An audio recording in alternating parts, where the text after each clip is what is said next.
नमस्कार बच्चों, कैसे हो आप लोग। तो छुट्टियों के बाद आपकी वर्कशीट पुनः एक बार आ चुकी है। तो चलिए शुरू करते हैं आज की वर्कशीट। लेकिन उससे पहले मैं जान लूं कि क्या वर्कशीट के माध्यम से पढ़ाई आपको अच्छी लगती है, समझ में आती है या नहीं। आप कमेंट बॉक्स में ज़रूर लिखिएगा, जिक्र कीजिएगा इस बात का। तो आज की वर्कशीट है, एक अपठित गद्यांश का अभ्यास करना है और फिर उससे संबंधित प्रश्नों के उत्तर देने हैं। जैसे कि यहाँ कहा जा रहा है कि आत्मविस्तार का मतलब है हमारे पास जो कुछ अच्छा है उसे प्रकृति में बांटें। आत्मविस्तार, आत्म मतलब अपना, विस्तार मतलब विस्तार करना।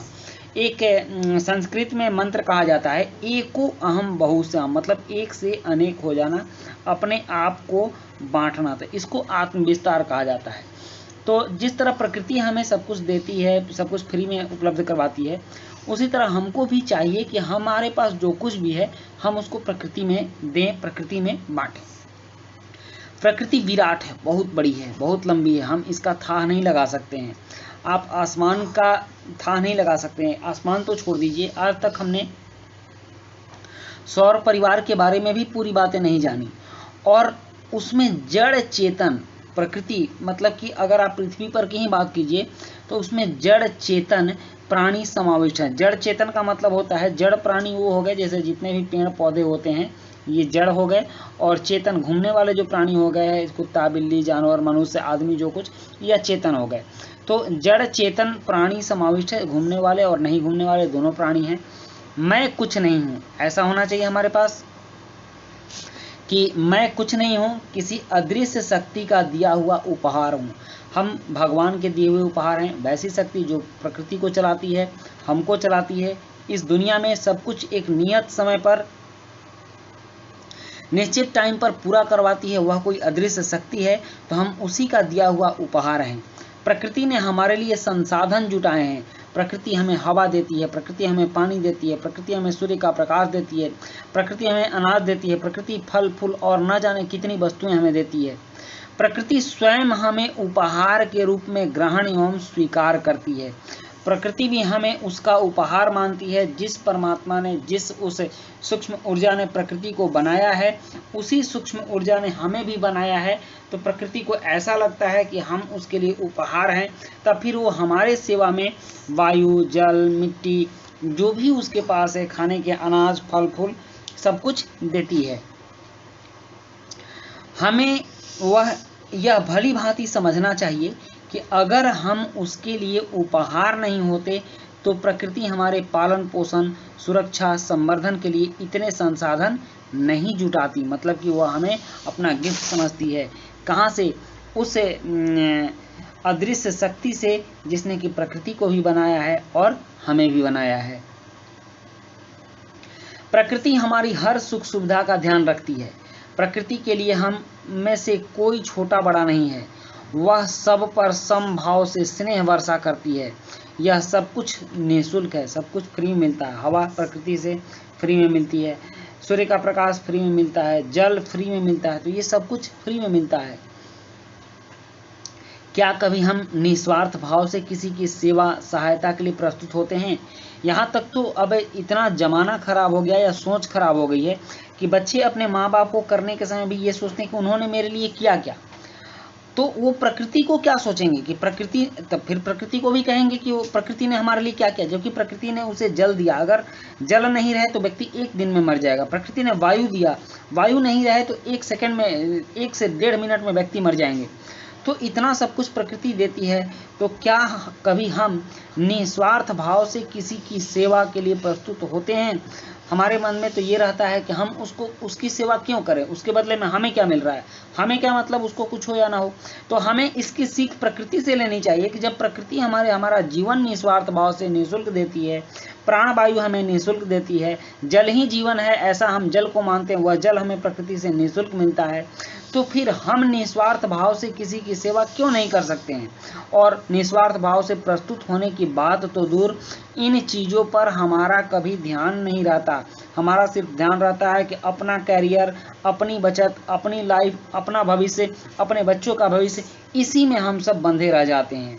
यहाँ तक कि अनंत वत्सलता प्रकृति को प्रेम से कुछ पल देखने के लिए भी हम कभी समय नहीं निकालते। अनंत वत्सलता मतलब शुरू से ही जो हमारे ऊपर मातृत्व रूपी छाया दी हुई है, वत्सलता के भाव से पुत्र के रूप में हमें देखती है और हमारा पालन पोषण करती है, उस प्रकृति को कुछ पल तक देखने का भी समय हमारे पास नहीं रहता है। प्रकृति से साक्षात्कार नहीं होने के कारण मनुष्य अपनी मूल प्रकृति से कोसों दूर है। प्रकृति से साक्षात्कार का मतलब होता है प्रकृति का गुण नहीं जानने के कारण।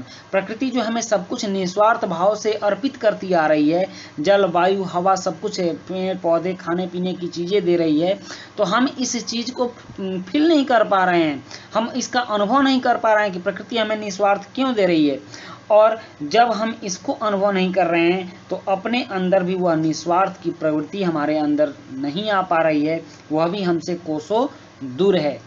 उसकी प्रवृत्ति प्रकृति जन्य नहीं है, अर्थात वह अपने स्वभाव में नहीं है, मनुष्य अपने स्वभाव में नहीं है। मनुष्य का स्वभाव निस्वार्थ सेवा भाव होना चाहिए, उसको सब कुछ प्रकृति से मिला है। मनुष्य के पास आज जो कुछ भी है, आप घर बनाए हो प्रकृति की सामान लगा है, आपके पास जो वस्त्र हैं उसमें प्रकृति का सामान लगा है, आप जो सांस लेते हो प्रकृति का देन है, तो फिर आप भी दूसरों को निस्वार्थ भाव से क्यों नहीं देते हो। वही कह रहा है कि उसकी प्रवृत्ति प्रकृति जन्य नहीं है, प्रकृति के जैसी नहीं है, अर्थात वो अपने स्वभाव में नहीं है, मनुष्य भी अपने स्वभाव में नहीं है।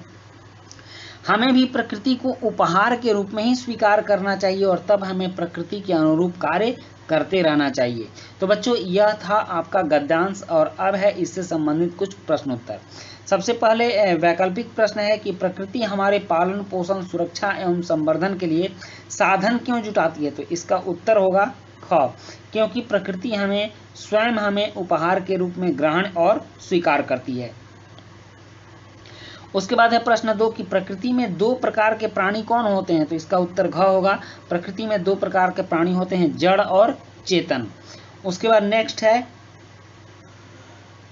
प्रकृति से हमें क्या सीखना चाहिए। तो उसका उत्तर होगा कि प्रकृति से हमें निस्वार्थ सेवा हेतु तत्पर रहना चाहिए, ऐसा सोचना चाहिए।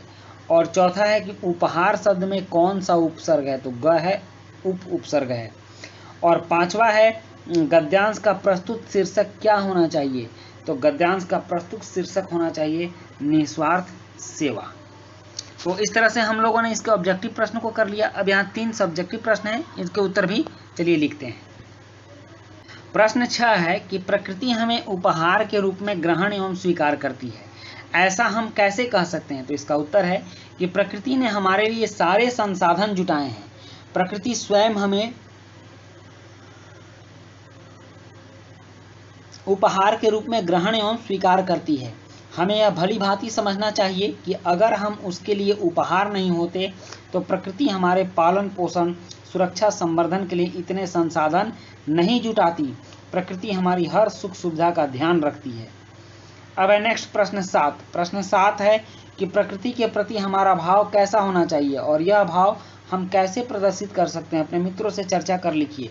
तो इसका उत्तर है कि प्रकृति के प्रति हमारा भाव होना चाहिए कि मैं कुछ भी नहीं हूँ, किसी अदृश्य शक्ति का दिया हुआ उपहार हूँ, और यह भाव प्रदर्शित करने के लिए हमें प्रकृति को भी उपहार रूप में स्वीकार करना चाहिए। प्रश्न 8 एक गतिविधि है कि प्रकृति से साक्षात्कार के अभाव में हमारी प्रवृत्ति प्रकृति जन्य होगा, यहाँ पर जन्य नहीं है, तो हमारी प्रवृत्ति कैसी है जो अपने स्वभाव में नहीं है। अपने शिक्षकों और मित्रों से चर्चा कर लीजिए।